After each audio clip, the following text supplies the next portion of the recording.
નમસ્કાર મિત્રો જીપીએસસી દ્વારા એસટીઆઈ એટલે કે રાજ્ય વેરા નિરીક્ષકના ફોર્મ ભરવાની છેલ્લી તારીખ છે એ 31 ઓગસ્ટ હતી, પરંતુ રાજ્યના વિવિધ વિસ્તારોમાં થયેલ અતિભારે વરસાદને લીધે છે એ ઘણા બધા ઉમેદવારો છે એ તેમના ફોર્મ ભરવાના બાકી રહી ગયેલા છે.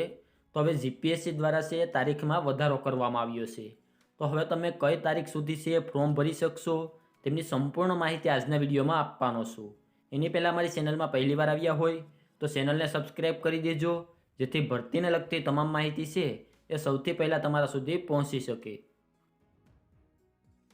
તો આપણે નવી તારીખની વાત કરીએ એની પહેલાં જે મિત્રો પોતાની રીતે ફોર્મ ના ભરી શકે તો તેમનું ફોર્મ અમે ઘરે બેઠા ઓનલાઈન ભરી આપીશું. તેમના માટે જે કોઈ પણ ચાર્જ થશે તે તમારે અમને ઓનલાઈન ચૂકવવાનો રહેશે. તો તમે સ્ક્રીન ઉપર જે વોટ્સઅપ નંબર જોઈ શકો છો તેમાં તમારે અમને મેસેજ કરવાનો રહેશે વોટ્સઅપમાં, અને અમે ઘરે બેઠા છે એ તમારું ફોર્મ ભરી આપશું. એના માટે જે કોઈ પણ ચાર્જ થશે તે તમારે અમને ઓનલાઈન ચૂકવવાનો રહેશે. અને એસટીઆઈ એટલે કે રાજ્ય વેરા નિરીક્ષકનું તમારે ઓનલાઈન ફોર્મ કેવી રીતે ભરવું તો તેમનો વિડીયો બનાવી અને તે પણ આપણી ચેનલમાં મૂકેલો છે. તો તે તમે છે વિડીયોના ડિસ્ક્રિપ્શનમાં જઈ અને ત્યાંથી તે વિડીયો જોઈ શકો છો. તો હવે આપણે નવી તારીખની વાત કરીએ કે તમે કઈ તારીખ સુધી ફોર્મ ભરી શકશો.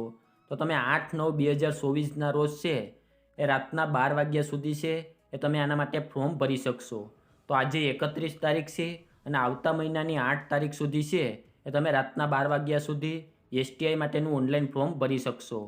તો આજના લીધે બીજો કોઈ પ્રશ્ન હોય તો નીચે કોમેન્ટ બોક્સમાં જણાવી દેજો, ત્યાં તેમનો જવાબ આપી દઈશું. અને આજના વિડીયોમાં આપવામાં આવેલી માહિતી સારી લાગી હોય તો વિડીયોને લાઇક કરી દેજો, અને અમારી ચેનલમાં પહેલીવાર આવ્યા હોય તો ચેનલને સબસ્ક્રાઈબ કરી દેજો, જેથી ભરતીને લગતી તમામ માહિતી છે એ સૌથી પહેલાં તમારા સુધી પહોંચી શકે.